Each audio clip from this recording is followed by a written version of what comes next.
Hello, my name is Charlotte Dye. In this video, I will be discussing who is a bargaining unit employee under Section 7114A2B of the Federal Service Labor Management Relations Statute. This is the third of 7 short videos on investigatory examinations. The videos cover the elements of an employee's right to union representation during examinations and agency and union rights and obligations. To learn more, visit the FLRA online at FLRA.gov. Under the statute, there are 5 elements to the union's right to represent employees during investigatory examinations. An agency representative must examine a bargaining unit employee in connection with an investigation for which the employee has a reasonable fear of discipline and the employee requests representation. Although the employee must request the representation, the right in Section 7114A2B is the exclusive representative's right to be given an opportunity to attend the meeting with the employee. The employee's request triggers a union's right to attend the meeting to represent the employee. Each of these 5 elements must be present. If any of the elements are missing, a charge alleging an unfair labor practice will not be supported and the charge may be dismissed. In this video, we will be focusing on the part of Section 7114A2B relating to a bargaining unit employee. So, who is a bargaining unit employee? Let's start with who is not a bargaining unit employee. The statute defines an employee as someone employed in an agency. Seems simple, right? Well, some agencies like the FBI, CIA, and GAO are expressly excluded from the statute. Others are excluded by executive order due to their national security nature. So the employees of these agencies are not covered by the statute. Any individual employed by an agency as defined by the statute is an employee under the statute and could be afforded the protection of Section 7114A2B. Okay, now we've got it. End of story? Not so fast. Some agency employees are excluded from being in bargaining units by another section of the statute, Section 7112. The right to union representation at investigatory examinations is limited to employees in a certified or recognized appropriate bargaining unit. Under Section 7112, the FLRA determines appropriate units and which positions are included in or excluded from bargaining units. Once a bargaining unit is found to be appropriate, eligible unit employees vote on if they wish to have a union. If the union gets a majority of the votes cast, it becomes the exclusive representative of the new bargaining unit. Employees listed under Section 7112B, with limited exceptions, are statutorily excluded from voting in elections to determine bargaining units and may not be included in any bargaining unit. Some examples are supervisors, managers, and employees engaged in national security work. Since the employees described under Section 7112B1 through 4, 6, and 7 are excluded from bargaining units, they are also excluded from the protections afforded under Section 7114A2B. They may not have union representation at investigatory examinations.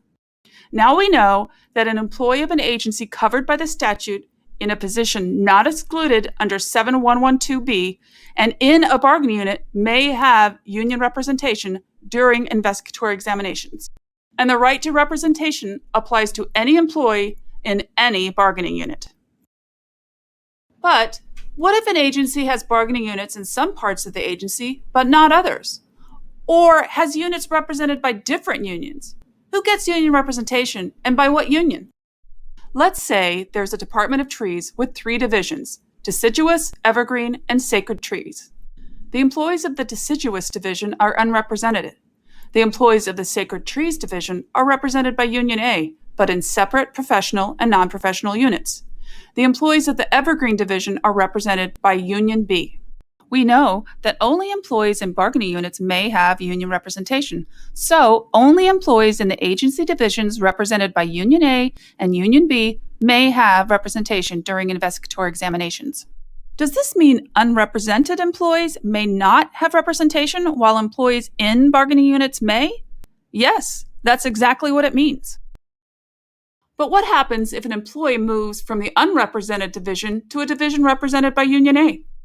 Or what if an employee moves from one unit represented by Union A into a different unit represented by Union B? Excellent questions. Let's go over some examples. What if an employee in the professional unit is detailed to the deciduous division, and during her detail, something happens for which she is being investigated? While serving the detail, may she be represented by Union A during an examination? No, because while detailed, she occupies a position in an unrepresented unit, and therefore, the protections of 7114A2B do not apply. What about when she returns to the pro unit? If the agency wants to question her about what occurred while detailed to the unrepresented division, may she have representation by Union A? Yes. After returning to her position in the pro unit, she again enjoys the statute's protection and she may have representation by Union A. This applies even if questioned about something that happened when she was not in a unit. What if, instead of returning to the professional unit, she takes another detail, this time to the Evergreen Division, whose employees are represented by Union B? If, during her detail to Evergreen, the agency wants to question her about what occurred while she was detailed to the unrepresented unit, may she have representation by a union? And if so, by which union? Careful, this is a tricky one. The answer is, it depends. If the unit of employees represented by Union B includes professionals, then yes, she may have representation by Union B, even if she is being questioned about something that happened when she was not in a unit. But if the unit of employees represented by Union B does not include professionals, then no, she may not have representation because she is not in a bargaining unit while on detail. When she returns to her position in the pro unit represented by Union A, she enjoys the statute's protection and may have representation by Union A. This applies even if she's being questioned about something that happened when she was not in a unit or was in a unit represented by a different union. Let's say an employee in Union A's non-pro unit is being investigated and Union A is currently representing him on that matter. If, during the investigation, he is detailed to Union B's unit, may he continue to be represented by Union A? No. While in Union B's unit, he may only be represented by Union B, even if he has already been represented in the matter by Union A. The same thing applies if he's detailed to the unrepresented unit. He may not have representation even if he has already been represented in the matter by Union A.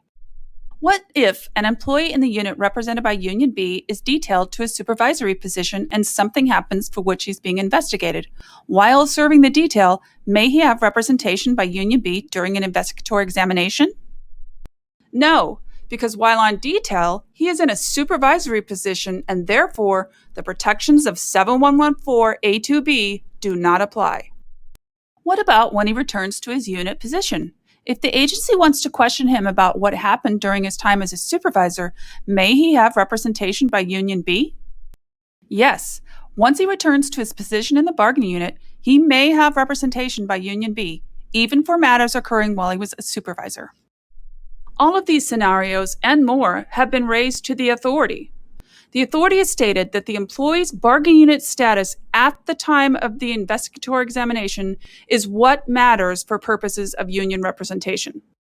The critical question to ask is, at the time of the investigatory examination, is the employee in a unit represented by a union? If the employee is in a unit represented by a union, then yes, they may have union representation. If the employee is not in a unit, then no, they may not have union representation. In this video, we discussed who is a bargaining unit employee. Video 1 gives an overview of the statutory right to representation under Section 7114A2B. Video 2 discusses who is an agency representative. Video 4 focuses on what constitutes an examination. Video 5 discusses an employee's belief they will be disciplined and if that belief is reasonable. Video 6 covers the various ways an employee may request representation. And Video 7 explains an agency's obligations following a request for representation and a union's rights during the examination. Thanks for watching this video from the FLRA.